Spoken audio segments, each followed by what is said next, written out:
Ça fait, ouais, haïtien, si wap koute ça, haïtien ap djo pou fè, wap fè ça, haïtien ap mando pou fè, ou pa jam ka un moun pou tèt ou.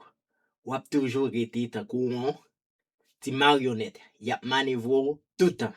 Wap wè gen de artiste qui te kage bel yo, qui te kage de gratis, mais wap wè artiste sa yo pedi vale yo.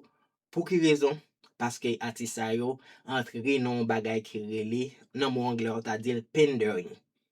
Lo pender, ça veut dire lo nage à tout courant, tout bagay ka fait, ou vle pour participer, ou toujours là, ou toujours dans toute activité, ou toujours là pour supporter tout bagay, ou après valeur a perdu, ou pas même moun nan encore.